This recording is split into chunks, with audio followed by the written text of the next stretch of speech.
There's long been a debate in leadership and professional development about whether it's better to play to your strengths or shore up weaknesses. Now, of course, we're going to do best at things that are already strengths of ours, already comfortable for us, already match us in some way. But there can be a risk in over-identifying with those traits, or thinking that's all we are, or typing ourselves. There's also great value in recognizing the 4 basic energies that life will call for. When it's time to push, when it's time to hold, when it's time to allow and roll with it, when it's time to let go and expand. Patterns that we call the driver, the organizer, the collaborator, or the visionary. These 4 energies are available to us, even though we will have preferences among them. But when we can recognize our preferences without being prisoners of them, we move beyond playing only to our strengths to truly strengthening how we play the game of life and leadership. And so we make that our next flip. Now, these patterns run through mind and body. They are ways we move, ways we feel, ways we think, ways we do things. They can be experienced. And in fact, you'll want to have watched the video where you can experience each of these 4 energies first before watching this one. But your preferences for these energy patterns can also be measured, and that's what we do with the FEBI. Once you've taken your FEBI report, and you have your FEBI report available, the rest of this video will walk you through some of its pages and get you ready for a conversation about it.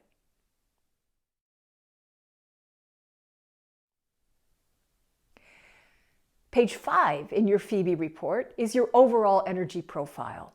This is based on the bulk of the report where you gave your self-scores from high to low on each of the patterns. 120 questions. It's a normed instrument. 100 is average for each energy pattern. And if you see yourself very high or very low, that means your scores are in the top or bottom 10 percentile. The next 20 percentile, high and low. And moderate scores are in the middle 40 percentile. Again, there's no right or wrong or judgment to this so much as you see how you rated yourself compared to how other people see themselves using the patterns. The longest bar is likely to be your home pattern, the pattern you go to unthinkingly, a natural strength, if you will. And it will modulate your access to the other 3 patterns. So good to know where home is. The next 4 pages will talk about a pattern one at a time and describe what happens as you crank up the energy from very low to very high in this pattern. What's true for your score is in the left-hand margin. The next part of the report speaks to style. Most people will combine their top 2 patterns into a characteristic style they use most of the time. We call it a primary style. Now, if you don't see any styles here, it doesn't mean you have no style. It means that by the logic of the report, only a pattern you see that you have at least moderate access to would be considered available as a part of a readily accessible style. So you may have primary or backup styles, and generally speaking, more styles means more agility. You're able to bring in energies as life calls for them. But again, if there's a deficiency in your life or leadership, that's where you will draw your insight as to where there might be a pattern worth developing or getting easier access to, not from a particular FEBI score. The next part of the report says work behaviors. And this is a completely independent part of the report, not factored into that earlier graph, where you were asked, what do you actually do? What do you do? And here you couldn't give everything a high or a low score. You had to make some forced choices. So in asking the questions a different way and having you answer a different way, you can sometimes tease apart ties and confusion in the earlier part of the graph.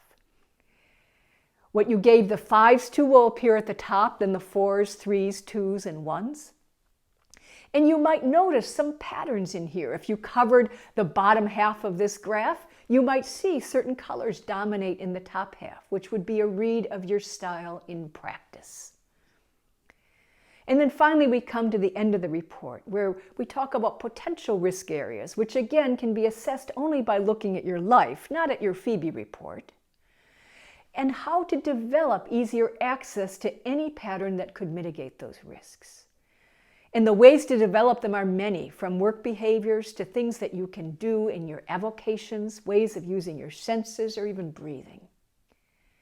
Take a look at these suggestions. Take a look at the report and see what lands for you. And you'll be ready for a rich conversation around how you can both work with your preferences and access any pattern as life calls for it. In a sense, getting the best out of your entire inner team of energy patterns so that you can meet each life situation with the energy that meets it best. And this is a key part of leading according to the way.